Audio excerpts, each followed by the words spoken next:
আল্লাহর বান্দা, মৃত্যুর পর থেকে নিয়ে কিয়ামত পর্যন্ত সময়টাকে বলা হয় বরজখ। আর আপনি অবশ্যই জানেন যে আখিরাতের প্রথম মঞ্জিল হলো কবর। মৃত্যুবরণ করার পরপরই মৃত ব্যক্তির ওপর ছোট কিয়ামত কায়েম হয়ে যায়। মৃত ব্যক্তিকে কবরস্থ করার পর প্রতি সকালে ও প্রতি বিকালে তাকে তার ঠিকানা দেখানো হয়। যদি সে জাহান্নামী হয় তবে জাহান্নাম দেখানো হয়, যদি জান্নাতি হয় তাহলে জান্নাত দেখানো হয়। ঈমানদারদের কবরকে প্রশস্ত করে দেয়া হয়। উত্থান দিবস পর্যন্ত তাকে এভাবে সুখ শান্তিতে রাখা হয়। আর যে কাফের, তার কবরকে সংকুচিত করে দেয়া হয়, হাতুড়ি দিয়ে পেটানো হয়। কবর থেকে উত্থিত না হওয়া পর্যন্ত এই সময়টা হলো বরজখী জীবন। আল্লাহ তাআলা বলেন, হাত্তা ইযা জা আহাদাহুমুল মাউতু ক্বালা রাব্বিরজিউন লাআল্লি আ'মালু সালিহান ফীমা তারাকতু কাল্লা ইন্নাহা কালিমাতুন হুয়া কাইলুহা ওয়া মিন ওয়ারাইহিম বারযাখুন ইলা ইয়াউমি ইউবআসুন। অবশেষে যখন তাদের কারো মৃত্যু আসে, সে বলে, হে আমার রব, আমাকে ফেরত পাঠান যেন আমি সৎ কাজ করতে পারি যা আমি ছেড়ে দিয়েছিলাম। কখনো নয়, এটি একটি বাক্য যা সে বলবে। যেদিন তাদেরকে পুনরুত্থিত করা হবে সেদিন পর্যন্ত তাদের সামনে থাকবে বরজখ। আল্লাহ তাআলা আরও বলেন, ফাওয়াকাহুল্লাহু সাইয়্যাতি মা মাকারু ওয়া হাকা বিআলি ফিরআউনা সুউল আযাব আন্নারু ইউরাদুনা আলাইহা গুদুওয়া ওয়া আশিয়্যা ওয়া ইয়াওমা তাকুমুস সাআহ আদখিলু আলা ফিরআউনা আশাদ্দাল আযাব। অতঃপর তাদের ষড়যন্ত্রের অশুভ পরিণাম থেকে আল্লাহ তাকে রক্ষা করলেন, আর ফেরাউনের অনুসারীদেরকে ঘিরে ফেলল কঠিন আযাব। আগুন তাদেরকে সকাল সন্ধ্যায় তার সামনে উপস্থিত করা হয়। আর যেদিন কিয়ামত সংঘটিত হবে সেদিন ঘোষণা করা হবে, ফেরাউনের অনুসারীদেরকে কঠোরতম আযাবে প্রবেশ করাও। এ প্রসঙ্গে হাদিসে এসেছে, বারা ইবনে আজিব রাদিয়াল্লাহু আনহু থেকে বর্ণিত, এক আনসারী ব্যক্তির দাফন কাফনের জন্য আমরা একদিন রাসূলুল্লাহ সাল্লাল্লাহু আলাইহি সাল্লামের সাথে বের হলাম। আমরা কবরের কাছে পৌঁছে গেলাম, তখনও কবর খোঁড়া শেষ হয়নি। রাসূলুল্লাহ সাল্লাল্লাহু আলাইহি ওয়াসাল্লাম সেখানে বসলেন। আমরা তার চারপাশে এমনভাবে বসে গেলাম যেন আমাদের মাথার ওপর পাখি বসেছে। আর তার হাতে ছিল চন্দন কাঠ, যা দিয়ে তিনি মাটির ওপর মৃদু পিটাচ্ছিলেন। তিনি তখন মাথা জাগালেন আর বললেন, তোমরা কবরের শাস্তি থেকে আল্লাহর কাছে আশ্রয় প্রার্থনা করো। কথাটি তিনি 2 বার কিংবা 3 বার বললেন। এরপর তিনি আরও বললেন, যখন কোনো ঈমানদার বান্দা পৃথিবী থেকে বিদায় নিয়ে আখিরাতের দিকে যাত্রা করে, তখন আকাশ থেকে তার কাছে ফেরেশতা আসে। তাদের চেহারা থাকবে সূর্যের মতো উজ্জ্বল, তাদের সাথে থাকবে জান্নাতের কাফন ও সুগন্ধি। তারা তার চোখ বন্ধ করা পর্যন্ত তার কাছে বসে থাকবে। মৃত্যুর ফেরেশতা এসে তার মাথার কাছে বসবে। সে বলবে, হে সুন্দর আত্মা, তুমি আল্লাহ তাআলার ক্ষমা ও তার সন্তুষ্টির দিকে বেরিয়ে এসো। আত্মা বেরিয়ে আসবে যেমন বেরিয়ে আসে পানপাত্র থেকে পানির ফোঁটা। সে আত্মাকে গ্রহণ করে এক মুহূর্তের জন্য ছাড়বে না। তাকে সেই জান্নাতের কাফন পরাবে ও সুগন্ধি লাগাবে। পৃথিবীতে যে মিশক আছে সে তার চেয়ে বেশি সুগন্ধি ছড়াবে। তাকে নিয়ে তারা আসমানের দিকে যেতে থাকবে। আর ফেরেশতাদের প্রতিটি দল বলবে, কে এই পবিত্র আত্মা? তাদের প্রশ্নের উত্তরে তারা তার সুন্দর নাম নিয়ে বলবে যে অমুকের ছেলে অমুক। এমনইভাবে প্রথম আসমানে চলে যাবে। তার জন্য প্রথম আসমানের দরজাগুলো খুলে দেয়া হবে। এমনই করে প্রতিটি আসমান অতিক্রম করে যখন সপ্তম আসমানে যাবে, তখন আল্লাহ রাব্বুল আলামিন বলবেন, আমার বান্দার আমলনামাটা ইল্লিয়িনে লিখে দাও, আর আত্মাটা দুনিয়াতে তার দেহের কাছে পাঠিয়ে দাও। এরপর কবরে প্রশ্নোত্তরের জন্য 2 জন ফেরেশতা আসবে। তারা প্রশ্ন করবে, তোমার প্রভুকে? সে বলবে, আমার প্রভু আল্লাহ।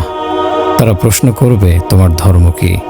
সে উত্তর দেবে, আমার ধর্ম ইসলাম। তারা প্রশ্ন করবে, এই ব্যক্তিকে চেনো যাকে তোমাদের কাছে পাঠানো হয়েছে? সে উত্তরে বলবে, সে আল্লাহর রাসূল। তারা বলবে, তুমি কিভাবে জানলে? সে উত্তরে বলবে, আমি আল্লাহর কিতাব পাঠ করেছি, তার প্রতি বিশ্বাস স্থাপন করেছি, তাকে সত্য বলে স্বীকার করেছি। তখন আসমান থেকে একজন আহ্বানকারী বলবে, আমার বান্দা অবশ্যই সত্য বলেছে, তাকে জান্নাতের বিছানা বিছিয়ে দাও, তার কবর থেকে জান্নাতের একটি দরওয়াজা খুলে দাও। জান্নাতের সুঘ্রাণ ও বাতাস আসতে থাকবে। যতদূর চোখ যায় ততদূর কবর প্রশস্ত করে দেয়া হবে। তার কাছে সুন্দর চেহারার, সুন্দর পোশাক পরিহিত, সুগন্ধি ছড়িয়ে এক ব্যক্তি আসবে। সে তাকে বলবে, তুমি সুসংবাদ নাও, সুখে থাকো, দুনিয়াতে দিনের ওয়াদা দেয়া হয়েছিল তোমাকে। মৃত ব্যক্তি সুসংবাদদাতা এ ব্যক্তিকে জিজ্ঞেস করবে, তুমি কে? সে উত্তরে বলবে, আমি তোমার নেক আমল। তখন সে বলবে, হে আমার রব, কিয়ামত সংঘটিত করুন।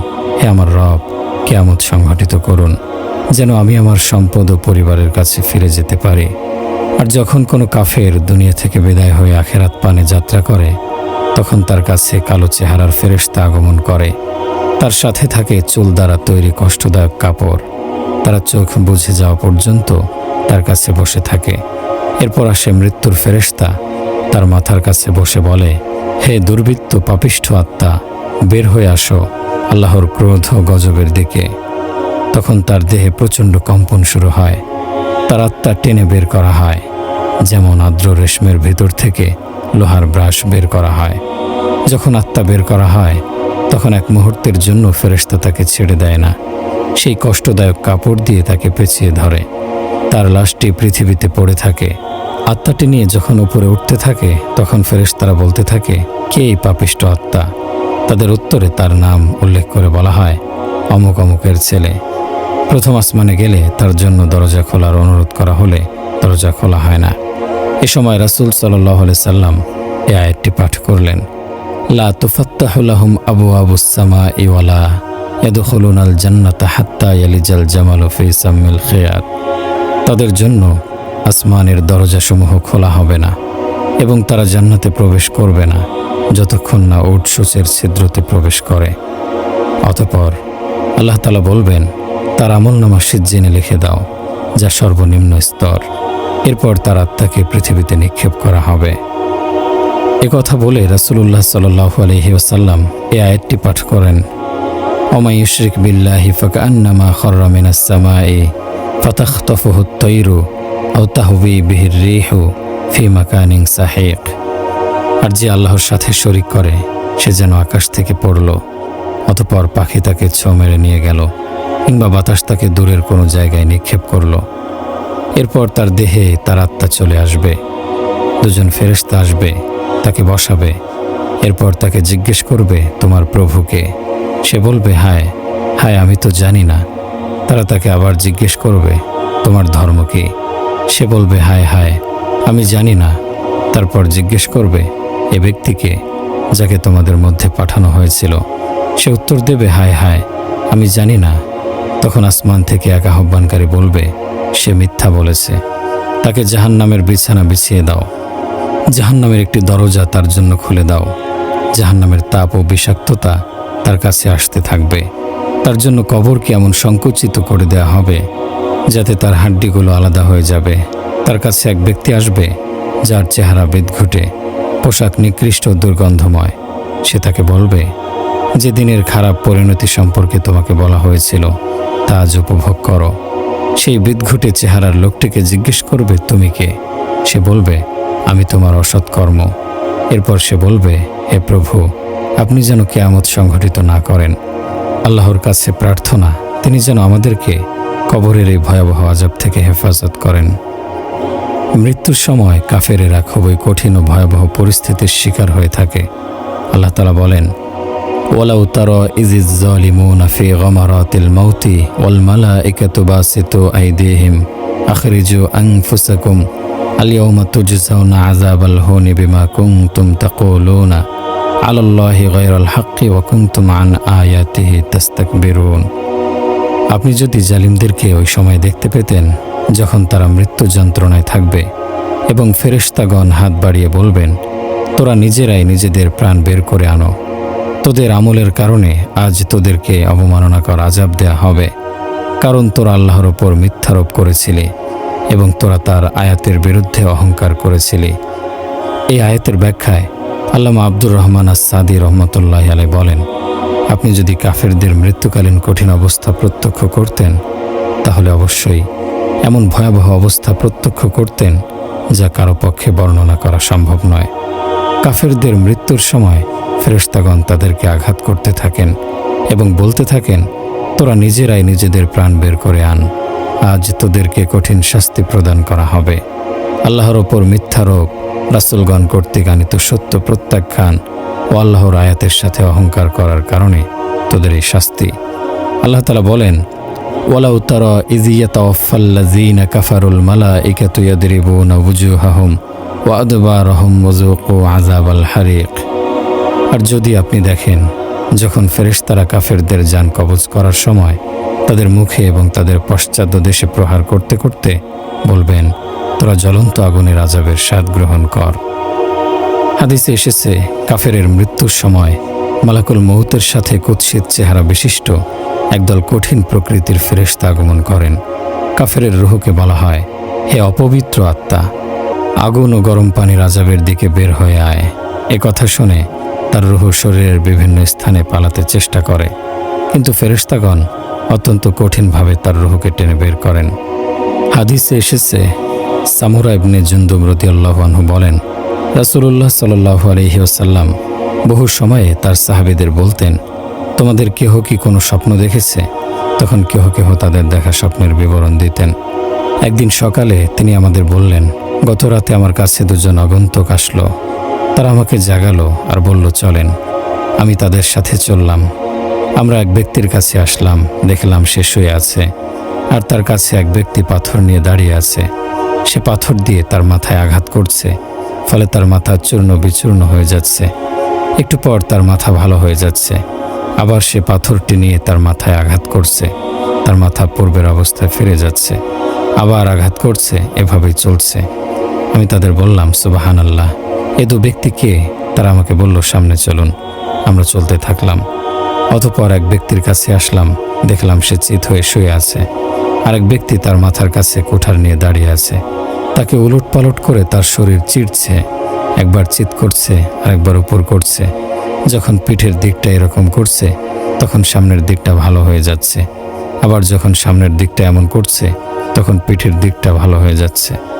আমি দেখে বললাম, সুবহানাল্লাহ, এ দু ব্যক্তি কে? তারা বলল, আপনি সামনে চলুন। আমি তাদের সাথে চলতে থাকলাম। এসে পৌঁছলাম বিশাল চোলার মতো একটি গর্তের কাছে। তার মধ্যে শুনলাম চিৎকার। ভিতরের দিকে তাকালাম, দেখলাম তার মধ্যে কিছু উলঙ্গ নারী ও পুরুষ। তাদের নিচ থেকে আগুনের শিখা তাদের উপর আশ্রে পড়ে। তারা চিৎকার দিয়ে ওঠে। আমি জিজ্ঞেস করলাম, এরা কারা? তারা আমাকে বলল, সামনে চলুন, সামনে চলুন। আমি চলতে থাকলাম। আমি একটি নদীর কাছে আসলাম। নদীটির পানি রক্তের মতো লাল। দেখলাম এক ব্যক্তি নদীটির মধ্যে সাঁতার কাটছে। নদীর তীরে এক ব্যক্তি দাঁড়ানো আছে, তার কাছে অনেকগুলো পাথর জমানো। যখন সে তীরের দিকে আসে, তখন তার মুখ খুলে যায়। মুখে একটি পাথর নিক্ষেপ করা হয় আর সে তা গিলে ফেলে। আবার সাঁতার কাটতে শুরু করে, আবার তার প্রতি পাথর নিক্ষেপ করা হয়। যখনই সে তীরে ফিরে আসে, তখনই তার প্রতি পাথর নিক্ষেপ করে আর সে তা গিলে ফেলে, আবার সাঁতার কাটতে থাকে। আমি তাদের প্রশ্ন করলাম, কারা এ দু ব্যক্তি? তারা আমাকে বলল, সামনে চলুন। আমরা সামনে চললাম। এমন ব্যক্তির কাছে আসলাম যাকে দেখতে খুবই খারাপ। তার মতো খারাপ চেহারার লোক তুমি কখনো দেখোনি। তার কাছে আগুন আছে আর সে তাতে অনবরত ফুঁক দিয়ে জ্বালিয়ে রাখার চেষ্টা করছে। আমি তাদের জিজ্ঞেস করলাম, কে এই ব্যক্তি? তারা আমাকে বলল, সামনে চলুন। আমরা সামনে চললাম। এরপর আমরা একটি উদ্যানে আসলাম, যেখানে আছে বিশাল বিশাল গাছ আর আছে প্রত্যেক প্রকারের বসন্তকালীন ফুল। দেখলাম সেই উদ্যানে একজন দীর্ঘকায় মানুষ। আমি তার মতো দীর্ঘ মানুষ দেখিনি। তার চতুর্পার্শ্বে দেখলাম বহু সংখ্যক শিশু কিশোর। আমি আমার সঙ্গীদের জিজ্ঞেস করলাম, এরা কারা? তারা আমাকে বলল, সামনে চলুন। আমরা চলতে থাকলাম। এসে পৌঁছালাম এমন একটি সুন্দর উদ্যানে, যার মতো সুন্দর উদ্যান আমি কখনো দেখিনি। আমাকে বলল, উপরের দিকে উঠুন। আমি উঠলাম। এসে পৌঁছলাম এমন একটি শহরে, যার বাড়িঘরগুলো স্বর্ণ রৌপ্যের ইট দ্বারা নির্মিত। আমরা শহরের গেটে এসে পৌঁছলাম। দরজা খোলার জন্য বললাম, দরজা খুলে দেয়া হলো।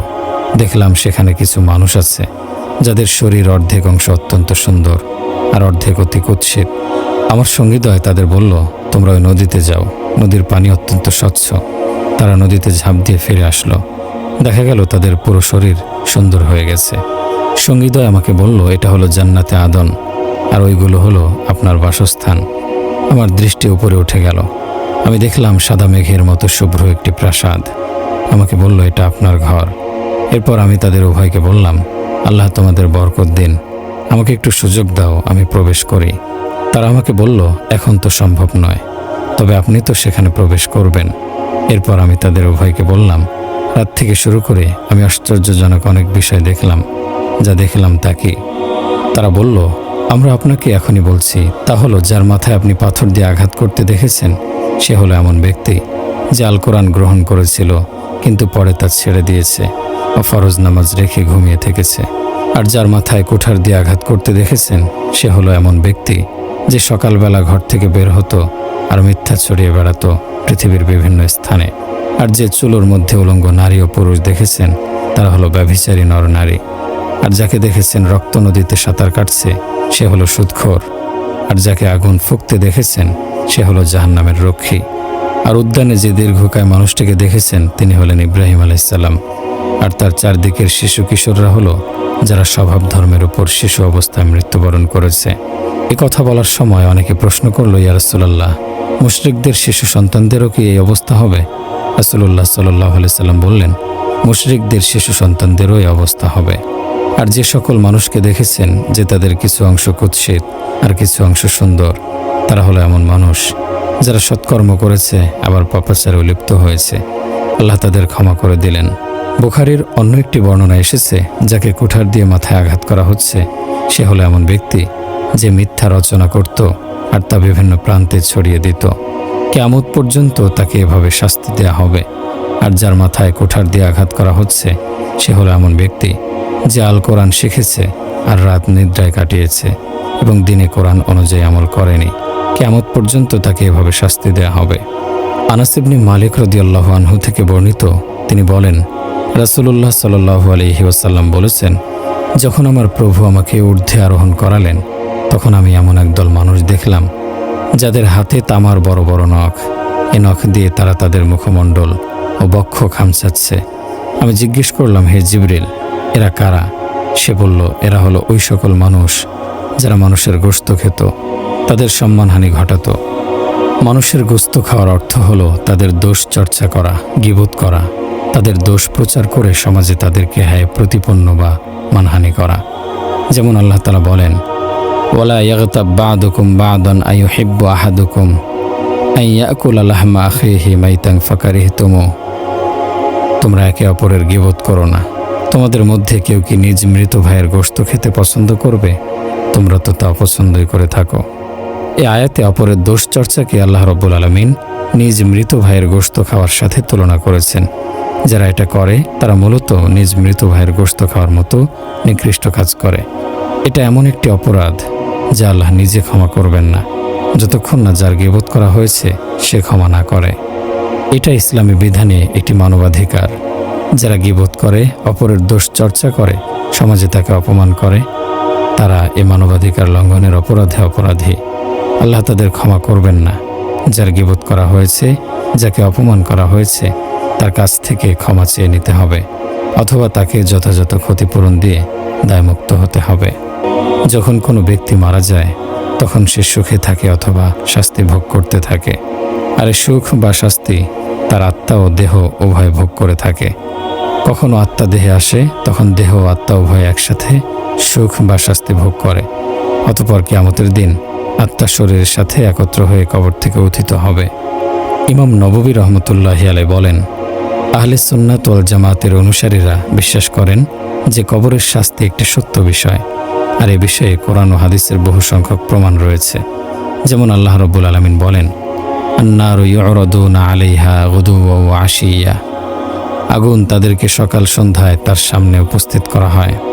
এ বিষয়ে যথেষ্ট পরিমাণে হাদিস বর্ণিত হয়েছে। আর আকল বুদ্ধি এটাকে অসম্ভব মনে করে না। যদি কারো আকল বা জ্ঞান এটাকে অসম্ভব মনে করে, তবে তাকে বুঝতে হবে এ বিষয়ে যখন কোরআন ও হাদিসের সিদ্ধান্ত এসে গেছে, তখন এটা মান্য করা অবশ্য কর্তব্য। এটা আমাদের জ্ঞানের পরিধির ভিতরে হোক বা বাহিরে, তাতে কিছু আসে যায় না। আসল কথা হলো, কবরের শাস্তির বিশ্বাসটি আহলে সুন্নাতের আকীদা বিশ্বাসের অন্তর্গত। তিনি আরও বলেন, যদি মৃত ব্যক্তির শরীর ছিন্ন বিচ্ছিন্ন হয়ে যায় বা পুড়ে ছাই হয়ে যায় কিংবা কোনো জীবজন্তুর পেটে চলে যায়, তাহলেও কবরের শাস্তি ভোগ করা সম্ভব। যদি বলা হয় আমরা দেখি মৃত ব্যক্তিকে কবরে যেভাবে রাখা হয়েছে সেভাবেই আছে, কখন তাকে বসানো হলো আর কিভাবে তাকে শাস্তি দেয়া হলো, এর উত্তরে বলা যায় আমরা অনুভব না করলেও এটা ঘটা সম্ভব। যেমন আমাদের পাশে কোনো ব্যক্তি নিদ্রায় থাকে আর সে স্বপ্নে কত খারাপ অবস্থা ভোগ করতে থাকে বা কত সুখ ভোগ করতে থাকে, অথচ আমরা তার পাশে থেকেও তার কোনো কষ্ট বা সুখ অনুভব করি না বা দেখি না। এমনইভাবে নবী করিম সাল্লাল্লাহু আলাইহি ওয়াসাল্লামের কাছে জিবরাইল ওহী নিয়ে আসতো। রাসূল কষ্ট করে সে ওহী ধারণ করতেন, কিন্তু পাশে উপস্থিত সাহাবীগণ তা টের পেতেন না। হযরত আব্দুল্লাহ ইবনে ওমর রাদিয়াল্লাহু আনহু থেকে বর্ণিত, রাসূল সাল্লাল্লাহু আলাইহি ওয়াসাল্লাম বলেছেন, তোমাদের কারো মৃত্যু হলে সকাল সন্ধ্যায় তার সামনে তার আবাসস্থল পেশ করা হয়। সে যদি জান্নাতবাসী হয় তবে তাকে জান্নাতবাসীদের মধ্যে দেখানো হয়, আর যদি জাহান্নামী হয় তবে জাহান্নামবাসীদের মধ্যে তাকে দেখানো হয়, আর তাকে বলা হয় এটাই তোমার আবাসস্থল, কিয়ামত দিবসে আল্লাহ তাআলা তোমাকে পুনরুত্থান করা পর্যন্ত। হযরত আবু সাঈদ খুদরি রাদিয়াল্লাহু আনহু বর্ণনা করেন, একবার নবী করিম সাল্লাল্লাহু আলাইহি ওয়াসাল্লাম বাইরে তাশরিফ এনে দেখলেন লোকেরা খিলখিল করে হাসছে, হাসির ফলে তাদের দাঁত দেখা যাচ্ছিল। তাদের অবস্থা দেখে রাসূলুল্লাহ সাল্লাল্লাহু আলাইহি সাল্লাম বললেন, সাবধান, তোমরা যদি স্বাদ ও আনন্দ বিনষ্টকারী মৃত্যুকে বেশি বেশি স্মরণ করতে তাহলে আমি তোমাদেরকে অবস্থায় দেখতে পেতাম না। অতএব তোমরা আনন্দ হরণকারী মৌতকে বেশি বেশি স্মরণ করো, কেননা কবর বলতে থাকে আমি মাটির ঘর, আমি নির্জন ঘর, আমি পোকামাকড়ের ঘর। দীর্ঘ এই হাদিসটির সর্বশেষে বলেন, যখন কোনো নাফরমান বা কাফেরকে কবরে রাখা হয় তখন কবর তাকে লক্ষ্য করে বলে, তোমার আগমন অমঙ্গল হয়েছে, তুমি মন্দ স্থানে এসেছো। পৃথিবীতে যারা আমার উপর দিয়ে আসা যাওয়া করেছে তাদের মাঝে তুমি আমার কাছে সবচেয়ে ঘৃণিত ব্যক্তি ছিলে। অতএব আজ যখন তোমাকে আমার হাতে সুপর্দ করা হয়েছে এবং তুমি আমার আয়ত্তে এসেছো, তখন তোমার সাথে আমার দুর্ব্যবহার দেখতে পাবে। এরপর কবর তাকে এমনভাবে চাপ দিবে যে তার ডান দিকের পাঁজর বাম দিকের পাঁজরের মধ্যে ঢুকে যাবে। নবী করিম সাল্লাল্লাহু আলাইহি ওয়াসাল্লাম সেই অবস্থাটি দেখানোর জন্য সে সময় তার এক হাতের আঙ্গুল অপর হাতের আঙ্গুলের মাঝে প্রবেশ করিয়েছিলেন। রাসূলুল্লাহ সাল্লাল্লাহু আলাইহি ওয়াসাল্লাম বলেছেন, মৃত ব্যক্তিকে যখন কবরে রাখা হয় তখন কবর তাকে বলে, হে আদম সন্তান, কে তোমাকে আমার ব্যাপারে বিভ্রান্ত করে রেখেছিল? তুমি কি জানতে না যে আমি পরীক্ষার ঘর, অন্ধকার ঘর, নির্জন ঘর, পোকামাকড়ের ঘর? কেন তুমি আমার ব্যাপারে ধোঁকাগ্রস্ত ছিলে? তুমি নিজ হাতে আমার মাঝে অন্যকে সুপর্দ করেছিলে। হযরত উবাইদ বিন উমাইর রাইসি রহমতুল্লাহি আলাইহি বলেন, প্রতিটি কবর তার মৃতকে বলে, আমি তো অন্ধকার নির্জন ঘর, তুমি যদি আল্লাহর নাফরমান হয়ে থাকো তাহলে আজ আমি তোমার জন্য আযাবের ঘর। যে আমার মাঝে নাফরমান রূপে প্রবেশ করে সে ধ্বংসের শিকার হয়ে বের হয়। হযরত মুহাম্মদ বিন সুবাহ বলেন, আমরা এক হাদিসে পেয়েছি, মুর্দাকে কবরে রাখার পর যদি তার উপর আযাব ও গজব শুরু হয় তাহলে তার প্রতিবেশী মুর্দা বলে, হে ব্যক্তি, আমরা যারা তোমার প্রতিবেশী ছিলাম তোমার আগে বিদায় হয়ে এসেছি, আমাদের এই বিদায়ের মাঝে তোমার জন্য চিন্তা ভাবনা বা শিক্ষা গ্রহণের কি কিছু ছিল না? তুমি কি দেখোনি আমাদের তামাম আমল বন্ধ হয়ে গেছে? তুমি তো মৌকা পেয়েছিলে, তোমার অগ্রবর্তীরা যেসব ভুল করেছিল কেন তুমি সে ভুল থেকে মুক্ত হওয়ার চেষ্টা করলে না? তাহলে তো আজ তোমার এই অবস্থা হতো না। এমনকি জগতের প্রত্যেক মাটিখণ্ড তাকে বলবে, হে দুনিয়ার বাহ্যিক রূপে বিভ্রান্ত ব্যক্তি, কেন তুমি তোমার ওই সব আপনজনদেরকে দেখে শিক্ষা গ্রহণ করলে না, যারা তোমার পূর্বে আমার অনুরূপ ধোঁকার শিকার হয়ে অবশেষে কবরের পেটে সোপর্দ হয়েছে? তুমি সচক্ষে দেখেছিলে বন্ধু বান্ধবরা তাকে খাটে তুলে এমন এক ঠিকানার দিকে নিয়ে চলছে যেখানে যাওয়া একান্ত অবধারিত ছিল। হযরত উবাইদুল্লাহ ইবনে উবাইদ ইবনে উমাইর রাদিয়াল্লাহু আনহু বলেন, রাসূল সাল্লাল্লাহু আলাইহি ওয়াসাল্লাম ইরশাদ করেন, কবরে প্রথমত মুর্দাকে উঠিয়ে বসানো হয়। যখন তাকে বিদায় দিয়ে প্রবর্তনকারীদের পদধ্বনি শোনা যায় তখন সর্বপ্রথম কবরই তাকে সম্বোধন করে বলে, ওরে সর্বনাশা আদম সন্তান, আমার এবং আমার সংকীর্ণতা সম্পর্কে কি তোমাকে সাবধান করা হয়নি? আমার মধ্যকার বিভীষিকা, দুর্গন্ধ এবং কীটপতঙ্গের ব্যাপারে কি তোমাকে সতর্ক করা হয়নি? বলো, তুমি আমার জন্য কি প্রস্তুতি নিয়ে এসেছো? হযরত বারা ইবনে আযিব রাদিয়াল্লাহু আনহু হতে বর্ণিত, তিনি বলেন, একদা আমরা রাসূলুল্লাহ সাল্লাল্লাহু আলাইহি সাল্লামের সাথে জৈনক আনসারীর জানাজায় শরীক হয়েছিলাম। রাসূলুল্লাহ সাল্লাল্লাহু আলাইহি সাল্লাম মাথা ঝুঁকিয়ে তার কবরের পাশে বসে পড়েন। অতঃপর তিনি 3 বার বললেন, আল্লাহুম্মা ইন্নী আউযু বিকা মিনাল আযাবিল কবর। হে আল্লাহ, আমি আপনার নিকট কবর আযাব হতে আশ্রয় প্রার্থনা করছি। হাদিসের সর্বশেষ অংশে আছে, রাসূলুল্লাহ সাল্লাল্লাহু আলাইহি সাল্লাম বলেন, যখন কাফের মুশরিক নাফরমানের দুনিয়া ছেড়ে পরকালের দিকে যাত্রা করার সময় হয়, তখন তার নিকট একদল কঠিন প্রাণ, কঠোর আচরণকারী ফেরেশতা অবতীর্ণ হয়। তাদের সাথে থাকে আগুন ও গন্ধকের লেবাস। তাকে তারা ঘিরে ফেলে। যখন তার রূহ বের হয়ে যায়, তখন আসমান জমিনের সকল ফেরেশতা তার উপর লানত করতে থাকে এবং আসমানের দরজাসমূহ বন্ধ করে দেয়া হয়। প্রতিটি দরজাই কামনা করে যেন এই রূহকে সেদিক দিয়ে ঢুকানো না হয়। তার রূহ নিয়ে যখন ঊর্ধ্বে গমন করা হয়, তখন তা ছুঁড়ে ফেলে দেয়া হয়। ফেরেশতাদের পক্ষ হতে বলা হয়, হে আল্লাহ পাক, আপনার অমুক বান্দা কোনো আসমান কোনো জমিনি গ্রহণ করলো না। তখন আল্লাহ পাক বলবেন, তাকে নিয়ে দেখাও আমি তার জন্য কি কি আযাবের ব্যবস্থা করে রেখেছি। কারণ আমি তাকে ওয়াদা দিয়েছি, এ মাটি থেকেই আমি তোমাদের সৃষ্টি করেছি, পুনরায় এ মাটিতেই তোমাদেরকে নিয়ে যাব। যখন তাকে কবরস্থ করা হয়, তখন সে প্রত্যাবর্তনকারীদের পদধ্বনি শুনতে পায়। এমত অবস্থায় খুব ভীষণ বিভৎস চেহারা বিশিষ্ট 2 জন ফেরেশতা এসে তাকে প্রশ্ন করে, হে ব্যক্তি, তোমার রবকে, তোমার দিন কি, তোমার নবীকে? তখন জবাবে সে বলবে, লা আদরি, আমি তো কিছুই জানি না। তাকে বলা হবে, তোমার জানার দরকারও নেই। অতঃপর কালো কুৎসিত চেহারা বিশিষ্ট, দুর্গন্ধময় দেহ বিশিষ্ট ও বিশ্রী পোশাক পরিহিত জৈনক আগন্তুক এসে বলবে, হে আল্লাহর নাফরমান বান্দা, তুমি যন্ত্রণাদায়ক চিরস্থায়ী আযাবের সুসংবাদ গ্রহণ করো। তখন ওই কাফের মুশরিক নাফরমান ব্যক্তি বলবে, আল্লাহ পাক যেন তোমাকেই আযাব ও গজবের সুসংবাদ দান করে। অতঃপর নাফরমান ব্যক্তি তাকে প্রশ্ন করবে, আচ্ছা বলো দেখি তুমি কে? সে বলবে, আমি তোমার বদআমল। আল্লাহ পাকের কসম, আল্লাহ পাকের অবাধ্যতায় তুমি ছিলে দ্রুতগামী আর আনুগত্যে ছিলে শ্লথ গতি সম্পন্ন। অতএব আল্লাহ পাক যেন তোমাকে জঘন্যতম বদলাই দান করেন। অতঃপর তার জন্য এমন এক ফেরেশতা নিযুক্ত করা হবে, যে হবে অন্ধ, বধির, বোবা। তার হাতে থাকবে একটি লোহার গদা। সমগ্র জিন ইনসান মিলেও যদি সে গদাটি উঠাতে চেষ্টা করে, তা উঠানোর তাদের জন্য সম্ভব হবে না। এ দ্বারা যদি কোনো পাহাড়ের উপর আঘাত করা হয়, তাহলে পাহাড় মাটিতে মিশে যাবে। ফেরেশতা সে লোহার গদা দিয়ে তার উপর এমন আঘাত করবে, ফলে সে মাটিতে মিশে যাবে। পুনরায় তাকে জীবিত করা হবে। তারপর চক্ষুদ্বয়ের মাঝখানে এমন আঘাত করবে, যার আওয়াজ জিন ইনসান ব্যতীত সবাই শুনতে পাবে। অতঃপর জৈনক ঘোষণাকারী ঘোষণা করবে, ওর জন্য 2টি আগুনের তক্তা বিছিয়ে দাও, দোজখের দিকে একটি দরজা খুলে দাও। ফলে আগুনের 2টি তক্তা বিছিয়ে দোজখের দিকে একটি দরজা খুলে দেয়া হবে। বর্ণিত আছে, হযরত মুহাম্মদ বিন কাব আল কুরাইজি রাদিয়াল্লাহু আনহু প্রায়শ এ আয়াত পাঠ করতেন।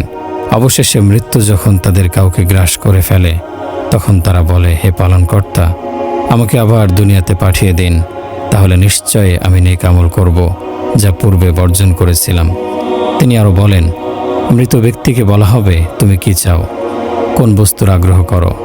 তুমি কি এর জন্য ফিরে যেতে চাও, যে দুনিয়াতে গিয়ে আবার মাল জমা করবে, প্রাসাদ নির্মাণ করবে, ঝর্ণাধারা প্রবাহিত করবে? তখন সে বলে, জি না, বরং এই আশায় দুনিয়ায় ফেরত যেতে চাই, যে আমি যে অতীতে আল্লাহর হুকুম লঙ্ঘন করেছি, এখন যেন তদস্থলে নেক আমল করতে পারি। জবাবে আল্লাহ পাক বলবেন, তা কখনো না, কারণ দুনিয়াতে গেলে পুনরায় দুনিয়ার মহব্বতে পড়ে আল্লাহকে ভুলে যাবে, এর মধ্যে কোনো সন্দেহ নেই। আবু হুরায়রা রাদিয়াল্লাহু আনহু হতে বর্ণিত, তিনি বলেন, রাসূলুল্লাহ সাল্লাল্লাহু আলাইহি সাল্লাম ইরশাদ করেছেন, তোমরা কি জানো এ আয়াতে কোন বিষয়ে অবতীর্ণ হয়েছে? আল্লাহ পাক ইরশাদ করেন, ফা ইন্না লাহু মাঈশাতান দঙ্কা, অবশ্যই তার জন্য রয়েছে অত্যন্ত সংকীর্ণ ক্লিষ্ট জীবন। জবাবে সাহাবীগণ আরজ করলেন, এ ব্যাপারে মহান আল্লাহ ও তার রাসূল সাল্লাল্লাহু আলাইহি সাল্লামই অধিক পরিজ্ঞাত। তখন রাসূল সাল্লাল্লাহু আলাইহি সাল্লাম বলেন, এ আয়াতে কাফেরদের কবর আযাব সম্পর্কে অবতীর্ণ হয়েছে। কাফেরদের উপর 99টি বিষধর সাপ লেলিয়ে দেয়া হবে। তোমরা কি বলতে পারো কি রকম হবে সে বিষধর সাপ? জেনে রাখো, প্রতিটি সাপ হবে 7 মাথা বিশিষ্ট। এ ধরনের 99টি সাপ কিয়ামত পর্যন্ত তাকে দংশন করে ক্ষতবিক্ষত করতে থাকবে। তার দেহের ভিতর বিষাক্ত ও জ্বালাময় নিঃশ্বাস ছাড়তে থাকবে। ইবনে মাসউদ রাদিয়াল্লাহু আনহু থেকে বর্ণিত, কাফের নাফরমান ব্যক্তিকে 3 বার বলা হয়, তোমার কি জানা নেই তোমার প্রভু, দিন এবং নবীকে? যখন সে অস্বীকার করে তখন তার কবরটিকে সংকীর্ণ করে দেয়া হয়। তার একদিকের হাড্ডি অন্যদিকে ঢুকে যায়। তার কবরের ভিতরে তার চারিদিকে তাকে সাপ ঘিরে ফেলে এবং অবিরাম দংশন করতে থাকে। যখন সে চিৎকার করে কান্নাকাটি করে তখন তার উপর আগুনের কোড়া মারা হয়।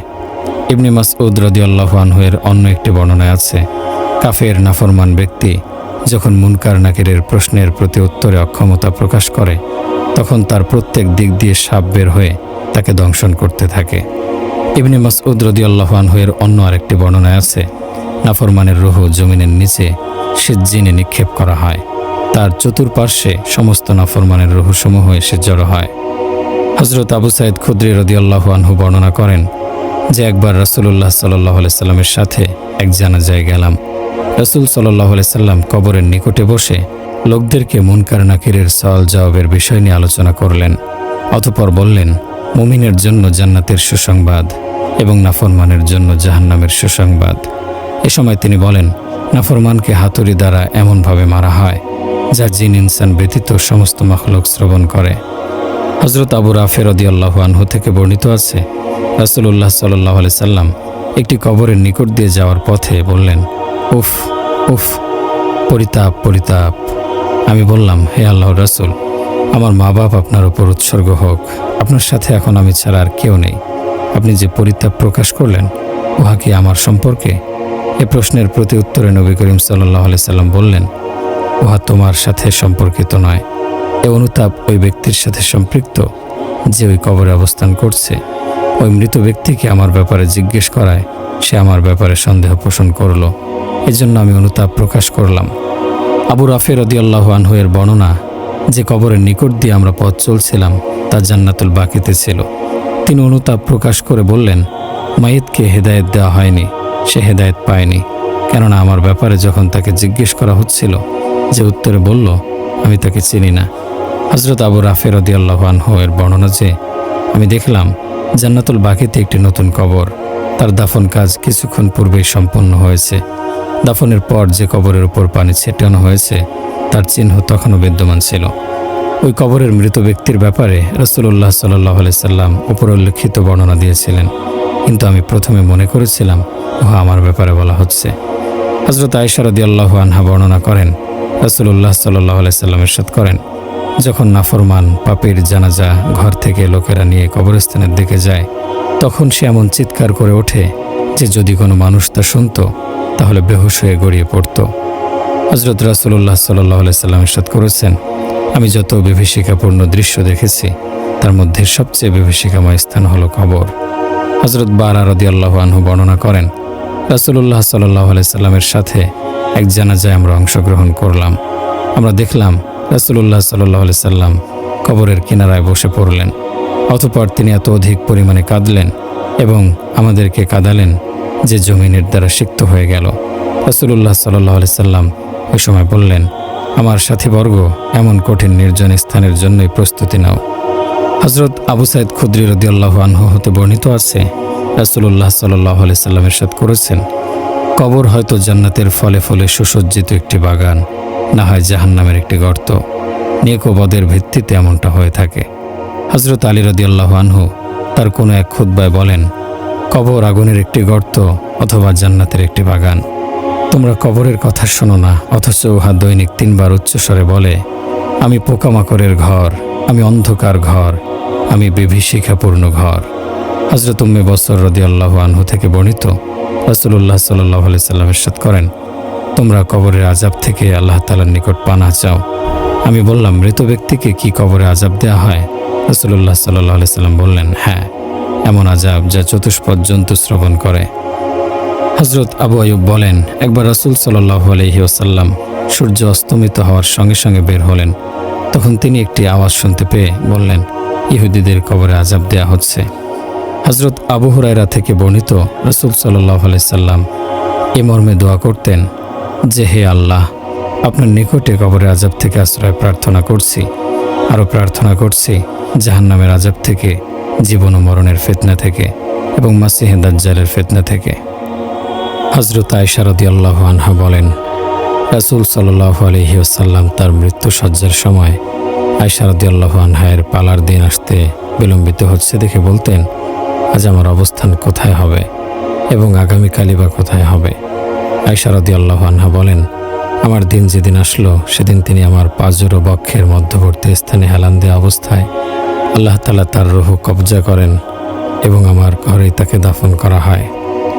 হযরত ওমর ইবনে খাত্তাব রাদিয়াল্লাহু আনহু থেকে বর্ণিত, রাসূল সাল্লাল্লাহু আলাইহি সাল্লাম তার মৃত্যুকালীন সময়ে বলেন, রাসূল সাল্লাল্লাহু আলাইহি সাল্লাম এই 6 জনের প্রতি সন্তুষ্টি অবস্থায় ইন্তেকাল করেন। তারা হলেন তিনি হযরত উসমান রাদিয়াল্লাহু আনহু, আলী রাদিয়াল্লাহু আনহু, তালহা রাদিয়াল্লাহু আনহু, জুবাইর রাদিয়াল্লাহু আনহু, আব্দুর রহমান ইবনে আউফ রাদিয়াল্লাহু আনহু ও সাদ ইবনে আবু ওয়াক্কাস। রাসূল এই 6 জনের নাম উল্লেখ করেন। আল্লাহ তাআলা বলেন, ওয়ালা ইয়াহসাবান্নাল্লাযীনা ইয়াবখুলুনা বিমা আতাহুমুল্লাহু মিন ফাদলিহি হুয়া খায়রুল লাহুম বাল হুয়া শাররুল লাহুম সায়ুতাওয়াকুনা মা বাখিলু বিহি ইয়াওমাল কিয়ামাহ ওয়ালিল্লাহি মিরাসুস সামাওয়াতি ওয়াল আরদি আল্লাহু বিমা তা'মালুনা খাবীর। আর আল্লাহ যাদেরকে তার অনুগ্রহ থেকে যা দান করেছেন তা নিয়ে যারা কৃপণতা করে তারা যেন ধারণা না করে যে তা তাদের জন্য কল্যাণকর, বরং তা তাদের জন্য অকল্যাণকর। জানিয়ে তারা কৃপণতা করেছিল, কিয়ামত দিবসে তা দিয়ে তাদের বেড়ি পরানো হবে। আর আসমানসমূহ ও জমিনের উত্তরাধিকার আল্লাহরই জন্য, আর তোমরা যা আমল করো সে ব্যাপারে আল্লাহ সম্যজ্ঞাত। ওয়াল্লাযীনা ইয়াকনিজুনা আয-যাহাবা ওয়াল ফিদ্দাতা ওয়া লা ইউনফিকুনাহা ফী সাবিলিল্লাহি ফাবাশশিরহুম বিআযাবিন আলীম ইয়াওমা ইউহমা আলাইহা ফী নারি জাহান্নামা ফাতুকওয়া বিহা জিবাহুহুম ওয়া জুনুবুহুম ওয়া যুহুরুহুম হাযা মা কানাজতুম লিআনফুসিকুম ফাযুকু মা কুনতুম তাকনিজুন। এবং যারা সোনা ও রূপা টাকা পয়সা পুঞ্জীভূত করে রাখে আর তা আল্লাহর রাস্তায় খরচ করে না, তুমি তাদের বেদনাদায়ক আযাবের সুসংবাদ দাও, যেদিন জাহান্নামের আগুনে তা গরম করা হবে। অতঃপর তা দ্বারা তাদের কপালে, পার্শ্বে এবং পিঠে সেক দেয়া হবে আর বলা হবে, এটা তাই যা তোমরা নিজেদের জন্য জমা করে রেখেছিলে, সুতরাং তোমরা যা জমা করেছিলে তার স্বাদ উপভোগ করো। হাদিসে এসেছে, আবু হুরায়রা রাদিয়াল্লাহু আনহু থেকে বর্ণিত, তিনি বলেন, রাসূলুল্লাহ সাল্লাল্লাহু আলাইহি ওয়াসাল্লাম বলেছেন, যাকে আল্লাহ তাআলা সম্পদ দিলেন কিন্তু সে যাকাত আদায় করল না, তার সম্পদকে বিষধর চুলওয়ালা সাপে পরিণত করা হবে, যার শিঙের মতো দুটো বিষাক্ত দাঁত থাকবে। কিয়ামতের দিন এই সাপ তার গলায় পেঁচিয়ে দেয়া হবে। এ দিয়ে সে তাকে দংশন করতে থাকবে আর বলবে, আমি তোমার সম্পদ, আমি তোমার সঞ্চয়। এ কথা বলার পর রাসূলুল্লাহ সাল্লাল্লাহু আলাইহি সাল্লাম এই আয়াতটি শেষ পর্যন্ত পাঠ করলেন, ওয়ালা ইয়াহসাবান্নাল্লাযীনা ইয়াবখুলুনা বিমা আতাহুমুল্লাহু মিন ফাদলিহি হুয়া খায়রুল লাহুম বাল হুয়া শাররুল লাহুম সায়ুতাওয়াকুনা মা বাখিলু বিহি ইয়াওমাল কিয়ামাহ। আর আল্লাহ যাদেরকে তার অনুগ্রহ থেকে যা দান করেছেন তা নিয়ে যারা কৃপণতা করে তারা যেন ধারণা না করে যে তা তাদের জন্য কল্যাণকর, বরং তা তাদের জন্য কল্যাণকর। জানিয়ে তারা কৃপণতা করেছিল, কিয়ামত দিবসে তা দিয়ে তাদের বেড়ি পরানো হবে। হাদিসে এসেছে, আবু হুরায়রা রাদিয়াল্লাহু আনহু থেকে একটি দীর্ঘ হাদিসে বর্ণিত, তিনি বলেন, রাসূলুল্লাহ সাল্লাল্লাহু আলাইহি সাল্লাম বলেছেন, যে সকল স্বর্ণরৌপ্য টাকা পয়সা সঞ্চয়কারী সম্পদের হক যাকাত আদায় করেনি সেগুলোকে কিয়ামতের দিন আগুন দিয়ে পাত বানানো হবে, জাহান্নামের আগুনে তা গরম করা হবে। অতঃপর তা দিয়ে তার পার্শ্বদেশ, কপাল ও পিঠে দাগ দেয়া হবে। যখনই তা ঠান্ডা হবে আবার গরম করা হবে। সে দিনটির সময়ের পরিমাণ হবে 1000। এ শাস্তি হবে মানুষের মধ্যে বিচার ফয়সালার পূর্বে। এরপর জান্নাতীরা জান্নাতে যাবে আর জাহান্নামীরা যাবে জাহান্নামে। হাদিস এসেছে, জাবের রাদিয়াল্লাহু আনহু থেকে একটি দীর্ঘ হাদিসে বর্ণিত, তিনি বলেন, রাসূলুল্লাহ সাল্লাল্লাহু আলাইহি ওয়াসাল্লাম বলেছেন, যে সঞ্চিত সম্পদের মালিক তার পাওনা যাকাত আদায় করেনি, কিয়ামতের দিন সেই সম্পদ একটি বিষধর সাপ হয়ে আসবে। সাপটি মুখ হা করে তাকে ধাওয়া করতে থাকবে আর সে পালাতে চেষ্টা করবে। আল্লাহ তাআলা তাকে ডাক দিয়ে বলবেন, তোমার সম্পদ গ্রহণ করো যা তুমি সঞ্চয় করেছিলে, আমি তোমার সম্পদের মুখাপেক্ষী নই। যখন সে দেখবে যে সাপটি থেকে বাঁচা সম্ভব নয়, তখন সে নিজেই তার মুখে হাত ঢুকিয়ে দেবে। সাপটি এমনভাবে তার হাত গ্রাস করবে যেমন উট ঘাস মুখে নেয়। পরাক্রমশালী, ক্ষমাশীল, মহাগুণগ্রাহী ও পরম সহনশীল আল্লাহর জন্য সকল প্রশংসা। ওমা ইয়াখরুজু মিনহা ওমা ইয়ানজিলু মিনাস সামাই ওমা ইয়ারুজু ফিহা ওয়া হুয়া মাআকুম আইনামা কুনতুম আল্লাহু বিমা তা'মালুনা বাসীর। লাহু মুলকুস সামাওয়াতি ওয়াল আরদি ওয়া ইলাল্লাহি তুরজাউল উমুর ইউলিজুল লাইলা ফিন নাহারি ওয়া ইউলিজুন নাহারা ফিল লাইল ওয়া হুয়া আলিমুম বিযাতিস সুদূর। তিনি জানেন জমিনে যা কিছু প্রবেশ করে এবং তা থেকে যা কিছু বের হয়, আর আসমান থেকে যা কিছু অবতীর্ণ হয় এবং তাতে যা কিছু উত্থিত হয়। তোমরা যেখানেই থাকো না কেন, তিনি তোমাদের সাথে আছেন। তোমরা যা করো, আল্লাহ তার সম্যক দ্রষ্টা। আসমান ও জমিনের রাজত্ব তারই, এবং তার দিকেই সব কিছু প্রত্যাবর্তিত হবে। তিনি রাতকে দিনের মধ্যে প্রবেশ করান আর দিনকে রাতের মধ্যে প্রবেশ করান। তিনি অন্তরের বিষয় সম্পর্কে সম্যক অবগত। আমার রবের প্রশংসা ও কৃতজ্ঞতা জ্ঞাপন করছি, তার দিকেই ফিরে যাচ্ছি ও তার সমীপেই ক্ষমা প্রার্থনা করছি। আমি সাক্ষ্য দিচ্ছি যে আল্লাহ ছাড়া কোনো ইলাহ নেই এবং তার কোনো শরিক নেই, তিনি সুউচ্চ ও সুমহান। আমি আরও সাক্ষ্য দিচ্ছি যে নবী মুহাম্মদ সাল্লাল্লাহু আলাইহি ওয়াসাল্লাম তার প্রিয় বান্দা এবং রহমত ও আলোকবর্তিকা সহ প্রেরিত রাসূল।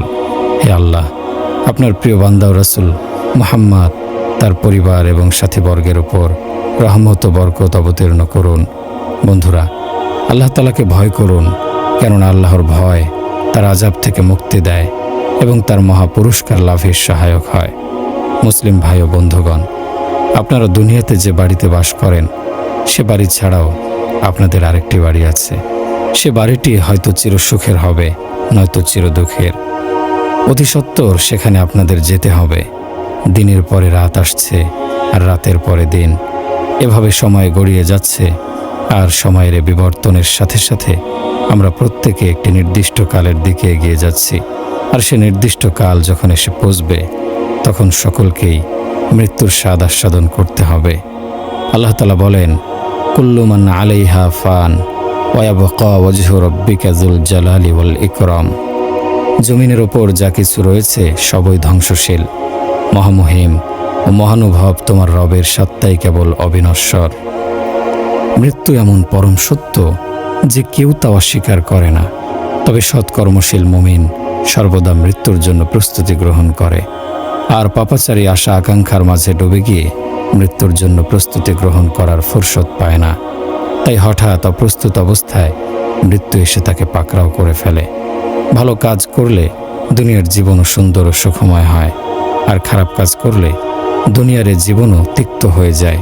আল্লাহ তাআলা বলেন, মান আমিলা সালিহাম মিন যাকারিন আও উনসা ওয়া হুয়া মুমিনুন ফালানুহয়িয়ান্নাহু হায়াতান তাইয়্যিবাতাও ওয়া লানাজজিয়ান্নাহুম আজরাহুম বিআহসানি মা কানু ইয়ামালুন। যে মুমিন অবস্থায় নেক আমল করবে, পুরুষ হোক বা নারী, আমি তাকে পবিত্র জীবন দান করব, এবং তারা যা করত তার তুলনায় অবশ্যই আমি তাদেরকে উত্তম প্রতিদান দেব।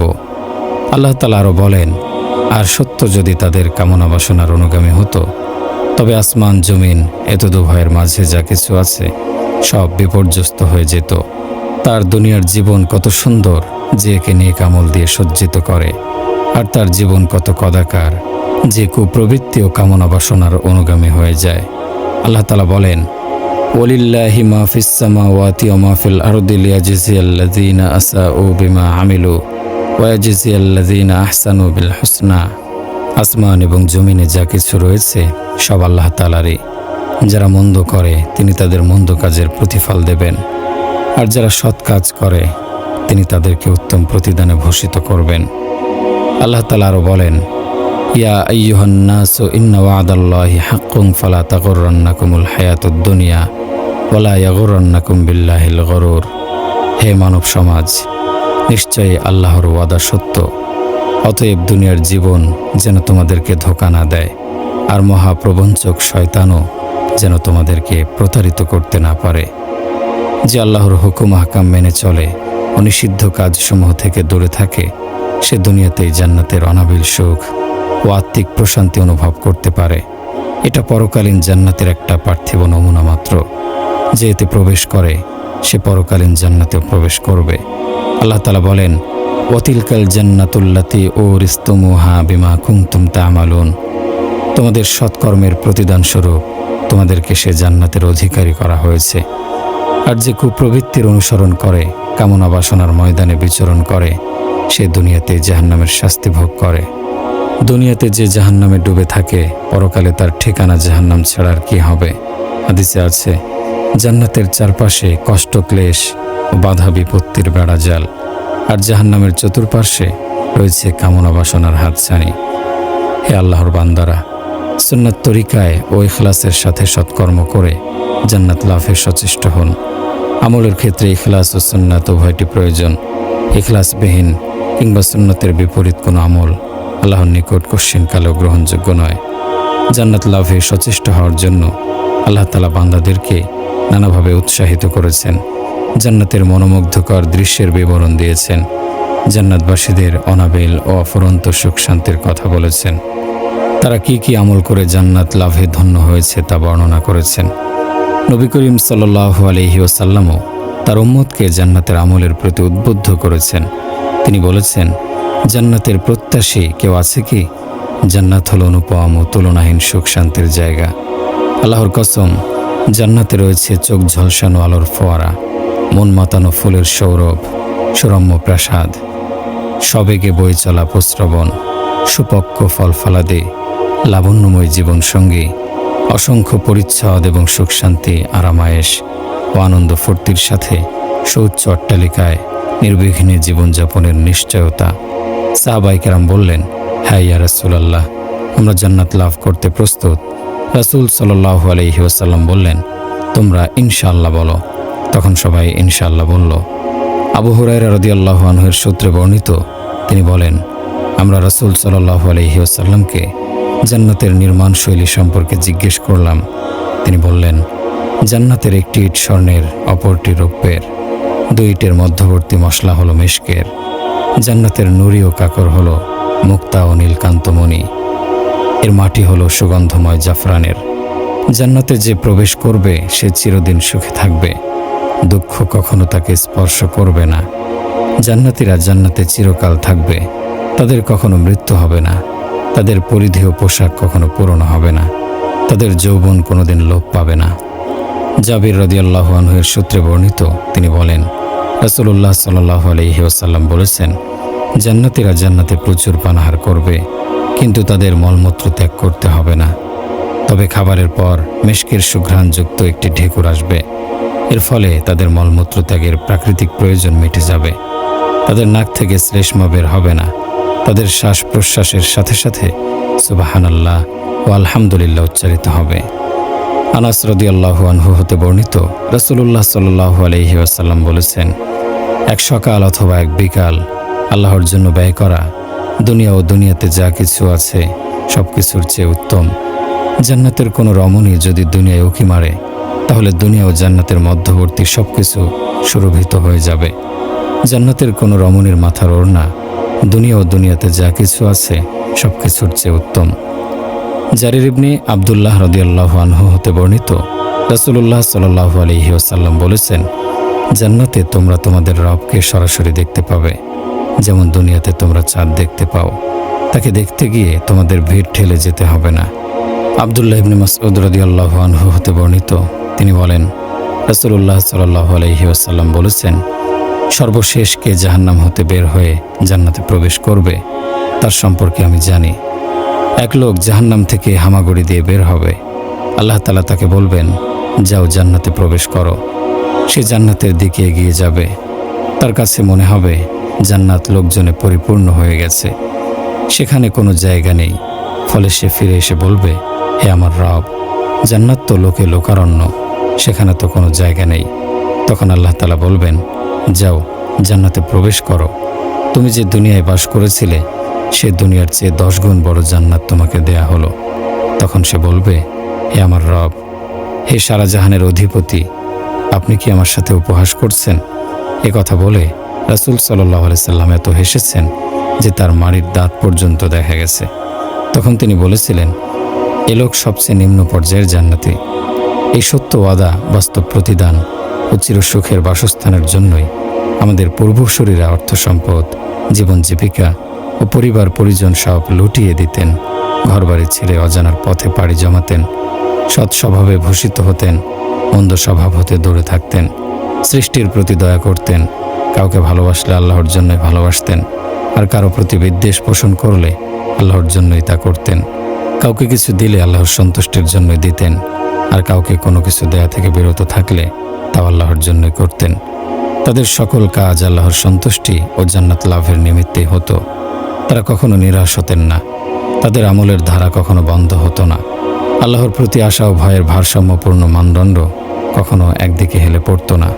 সর্বোপরি তারা কখনো আল্লাহর কথা ভুলে যেতেন না।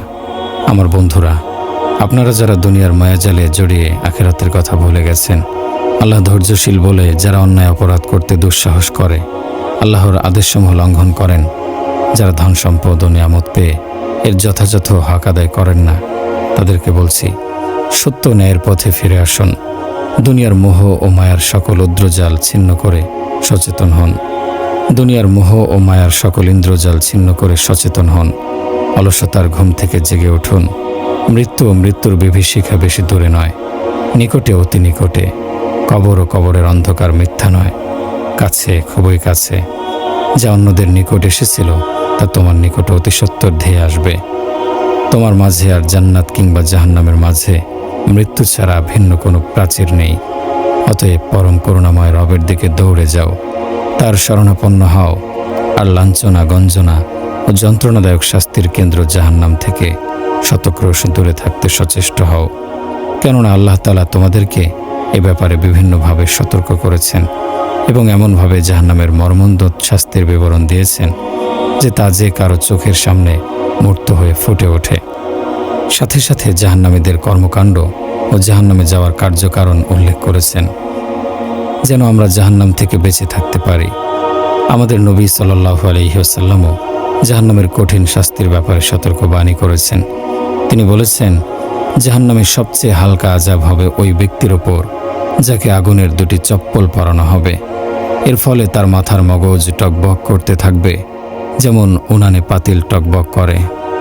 সে মনে করবে তার চেয়ে কঠিন আযাব আর কারো হচ্ছে না, অথচ জাহান্নামীদের মধ্যে তার আযাবই সবচেয়ে হালকা হবে।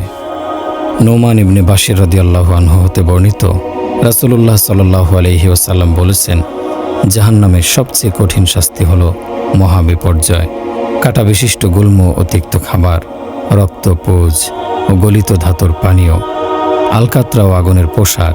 আল্লাহ তাআলা বলেন, লাহুম মিন জাহান্নাম মিহাদু ওয়া মিন ফাওকিহিম গাওয়াশ ওয়া কাযালিকা নাজজিজ জালিমিন।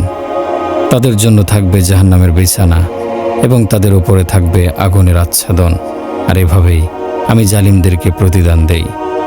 আল্লাহ তাআলা আমাকে এবং আপনাদেরকে আল কোরআনুল কারীমের মাধ্যমে বরকত দান করুন এবং আমাদের সবাইকে এর দ্বারা উপকৃত করুন। সাইয়্যিদুল মুরসালিন নবী করিম সাল্লাল্লাহু আলাইহি ওয়াসাল্লামের দিক নির্দেশনা ও বাণী আমাদের চলার পথে পাথে হোক। পরিশেষে মহান রব্বুল আলামিনের দরবারে বিনীত হৃদয়ে সকল গুনাহ খাতা হতে ক্ষমা প্রার্থনা করছি। নিশ্চয় তিনি মহাক্ষমাশীল ও পরম করুণাময়। সকল প্রশংসা আল্লাহর জন্য, যিনি জগৎসমূহের সৃষ্টিকর্তা, রক্ষাকর্তা ও পালনকর্তা। আমি সাক্ষ্য দিচ্ছি যে আল্লাহ ছাড়া কোনো ইলাহ নেই, তিনি জাজল্যমান ও প্রকৃত অর্থে অধিপতি। আমি আরও সাক্ষ্য দিচ্ছি যে নবী মুহাম্মদ সাল্লাল্লাহু আলাইহি ওয়াসাল্লাম তার প্রিয় বান্দা ও রাসূল। তিনি ছিলেন আল আমিন ও সত্য ওয়াদাকারী। হে আল্লাহ, রহমত ও বরকত নাজিল করুন আপনার প্রিয় বান্দা ও রাসূল মুহাম্মাদের ওপর এবং তার সাহাবায়ে কেরাম ও পরিবারবর্গের ওপর। অতঃপর শুনুন বন্ধুগণ, আল্লাহকে যথাযোগ্য ভয় করুন, ইসলামকে শক্ত করে ধারণ করুন। আল্লাহ তাআলা বলেন, সাবিকু ইলা মাগফিরাতিম মির রাব্বিকুম ওয়া জান্নাতিন আরদুহা কাআরদিস সামাই ওয়াল আরদি উইদ্দাত লিল্লাযিনা আমানু বিল্লাহি ওয়া রাসূলিহি যালিকা ফাদলুল্লাহি ইউতিহি মান ইয়াশাউ আল্লাহু যুল ফাদলিল আযীম। তোমরা তোমাদের রবের পক্ষ থেকে ক্ষমা ও সেই জান্নাতের দিকে প্রতিযোগিতায় অবতীর্ণ হও, যার প্রশস্ততা আসমান ও জমিনের প্রশস্ততার সমান। আল্লাহ ও রাসূলগণের প্রতি যারা ঈমান রাখে তাদের জন্য তা প্রস্তুত করা হয়েছে। এটা আল্লাহর অনুগ্রহ, তিনি যাকে ইচ্ছা তা দান করেন। আল্লাহ মহা অনুগ্রহশীল। আল্লাহ তাআলা আরও বলেন, ইয়া আইয়ুহাল্লাযীনা আমানু কু আনফুসাকুম ওয়া আহলিকুম নারা ওয়াকুদুহান নাস ওয়াল হিজারা আলাইহা মালাইকাতুন গিলাজুন ওয়াকুদুহান নাস ওয়াল হিজারাতু আলাইহা মালাইকাতুন গিলাজুন শিদাদুন লা ইয়াসুনাল্লাহা মা আমারাহুম ওয়া ইয়াফআলুনা মা ইউমারুন। হে ইমানদারগণ, তোমরা নিজেদেরকে ও তোমাদের পরিবার পরিজনকে সে আগুন হতে বাঁচাও যার জ্বালানি হবে মানুষ ও পাথর, যেখানে রয়েছে নির্মম ও কঠোর ফেরেশতাকুল যারা কখনো আল্লাহর আদেশের অবাধ্য হয় না। তাদেরকে যে আদেশ করা হয় তারা তাই করে। আবু হুরায়রা রাদিয়াল্লাহু আনহু হতে বর্ণিত, তিনি বলেন, রাসূল করিম সাল্লাল্লাহু আলাইহি ওয়াসাল্লাম ইরশাদ করেছেন, আমি ভেবে পাই না যারা জাহান্নামের ভয়ে ভীত ও জান্নাত লাভের প্রত্যাশায় অধীর তারা কিভাবে সুখনিদ্রায় রাত কাটায়। মুসলমান ভাই ও বন্ধুগণ, আমাদের নবী সাল্লাল্লাহু আলাইহি ওয়াসাল্লাম বলেছেন, হালাল বিষয়গুলো যেমন পরিষ্কার তেমনি হারাম বিষয়সমূহও স্পষ্ট। তবে এতদুভয়ের মাঝে অনেক সন্দেহজনক বিষয় রয়েছে যে সম্পর্কে অনেকেই জানে না। এই সন্দেহজনক বিষয়সমূহ থেকে যে সংযম অবলম্বন করে চলে সে তার দিন ও মান রক্ষা করতে সচেষ্ট হয়, আর যে এই সন্দেহজনক বিষয়সমূহে জড়িয়ে পড়ে সে পরিণামে হারামে লিপ্ত হয়ে যায়। অতএব আপনারা জান্নাতে যাওয়ার উপযোগী আমল করুন। জান্নাতে যেতে পারবেন যে কাজের কারণে জাহান্নামে যেতে হয় সে কাজ থেকে বিরত থাকুন, যেন জাহান্নামে যেতে না হয়। এজন্য বেশি বেশি দোয়া করা উচিত। এটাই মুসলমানদের চূড়ান্ত লক্ষ্য ও উদ্দেশ্য। জনৈক ব্যক্তি জিজ্ঞেস করলেন, ইয়া রাসূলুল্লাহ, আপনি আর মুয়াজ বিড়বিড় করে যে দীর্ঘ দোয়া করেন তা আমি পারি না, তবে আমি আল্লাহর কাছে জান্নাত প্রার্থনা করি ও জাহান্নাম থেকে আশ্রয় চাই। তখন নবী করিম সাল্লাল্লাহু আলাইহি সাল্লাম বললেন, আমরা এই বিষয়ে বিড়বিড় করি। হে আল্লাহর বান্দারা, কোরআনুল কারিমে আল্লাহ তাআলা বলেন, ইন্নাল্লাহা ওয়া মালাইকাতাহু ইউসাল্লুনা আলান নাবিয়্যি ইয়া আইয়ুহাল্লাযীনা আমানু সাল্লু আলাইহি ওয়া সাল্লিমু তাসলিমা। নিশ্চয় আল্লাহ তাআলা নবীর প্রশংসা করেন এবং তার ফেরেশতাগণ নবীর জন্য দোয়া করেন। হে মুমিনগণ, তোমরা নবীর প্রতি দরুদ ও সালাম পাঠ করো। রাসূল করিম সাল্লাল্লাহু আলাইহি ওয়াসাল্লাম ইরশাদ করেছেন যে আমার প্রতি একবার দরুদ পাঠ করে আল্লাহ তাআলা তার প্রতি 10টি রহমত নাজিল করেন। অতএব ইমামুল মুরসালিন নবী করিম সাল্লাল্লাহু আলাইহি ওয়াসাল্লামের প্রতি বেশি বেশি দরুদ ও সালাম পাঠ করতে থাকুন। আল্লাহুম্মা সাল্লি আলা মুহাম্মাদিন ওয়া আলা আলি মুহাম্মাদ কামা সাল্লাইতা আলা ইব্রাহিম ওয়া আলা আলি ইব্রাহিম ইন্নাকা হামিদুম মাজিদ। আল্লাহুম্মা বারিক আলা মুহাম্মাদিন ওয়া আলা আলি মুহাম্মাদ কামা বারাকতা আলা ইব্রাহিম ওয়া আলা আলি ইব্রাহিম ইন্নাকা হামিদুম মাজিদ। হে আল্লাহ, ইসলাম ও মুসলমানদের মান সম্মান বাড়িয়ে দিন। হে আল্লাহ, ইসলাম ও মুসলমানদের প্রভাব প্রতিপত্তি বাড়িয়ে দিন। হে আল্লাহ, ইসলাম ও মুসলমানদের শান শৌকত বাড়িয়ে দিন। হে আল্লাহ, শিরক ও মুশরিকদেরকে লাঞ্ছিত অপদস্থ করুন। হে আল্লাহ, হে দয়াময় প্রভু, হে মহাশক্তিশালী, হে পরাক্রমশালী, তোমার দিন, তোমার কিতাব ও তোমার নবীর জীবন আদর্শকে সাহায্য করুন। হে আল্লাহ, আমাদেরকে তথা সকল মুসলমানকে দিনের জ্ঞান দান করুন। হে আল্লাহ, আমাদেরকে তথা সকল মুসলমানকে দিনের বুঝ দান করুন। হে আল্লাহ, আমাদেরকে তথা সকল মুসলমানকে দিনের প্রজ্ঞা দান করুন। হে আল্লাহ, হে রহমানুর রহিম, আমাদের তওবা কবুল করে নিন। হে আল্লাহ, আমাদের সামনের পিছনের প্রকাশ্য গোপন ও জানা অজানা সকল গুনাহ ক্ষমা করে দিন। আপনি অনাদি, আপনি অনন্ত, আপনি ছাড়া কোনো ইলাহ নেই। হে আল্লাহ, আমাদের সকল কাজের পরিণাম শুভ করে দিন। আমাদেরকে দুনিয়ার লাঞ্ছনা ও আখিরাতের আযাব হতে মুক্তি দান করুন। হে চিরঞ্জীব, হে নিয়ন্ত্রক, আমাদের সকল কাজ ও কর্ম সুন্দর করে দিন। এক মুহূর্তের জন্য আমাদেরকে আমাদের উপর ছেড়ে দেবেন না। হে আল্লাহ, আমাদের জীবিত মৃত সকলকে ক্ষমা করে দিন। মৃতদের কবরকে আলোকিত করে দিন। তাদের নেক কাজসমূহকে বহুগুণ বাড়িয়ে দিন। তাদের গুনাহসমূহকে ক্ষমা করে দিন। হে আল্লাহ, আমাদের দেশ ও অন্যান্য মুসলিম দেশসমূহকে নিরাপদ ও নির্বিঘ্ন রাখুন। হে আল্লাহ, আমাদেরকে প্রকাশ্য অপ্রকাশ্য সকল ফিতনা ও দুর্যোগ থেকে রক্ষা করুন। হে আল্লাহ, মুসলমানদের মধ্যে যারা বিপদগ্রস্ত তাদেরকে বিপদ মুক্ত করে দিন। যারা ঋণগ্রস্ত তাদের ঋণ পরিশোধের ব্যবস্থা করে দিন। যারা অসুস্থ তাদেরকে দ্রুত সুস্থতা দান করুন। হে আল্লাহ, আমাদেরকে ও আমাদের সন্তানদেরকে শয়তান ও তার বাহিনীর ধোঁকা হতে রক্ষা করুন। নিশ্চয় আপনি সকল বিষয়ে ক্ষমতাবান। হে আল্লাহ, হে মহামহিম ও মহানুভব, আপনি আমাদেরকে পরিত্রাণ দিন। হে আল্লাহ, আপনি আমাদের একমাত্র ইলাহ। আপনি ছাড়া আমাদের আর কোনো ইলাহ নেই। আপনি দুনিয়া ও আখিরাতে রহমান ও রহিম, আদি অনন্ত সকলের ইলাহ। আপনি মহাক্ষমতাশালী, আপনি রিজিকদাতা ও অসীম শক্তিধর, আপনি সকলের ওপর প্রবল। হে আরহামুর রাহিমিন, আমাদেরকে নাজাত দিন, আমাদেরকে নাজাত দিন।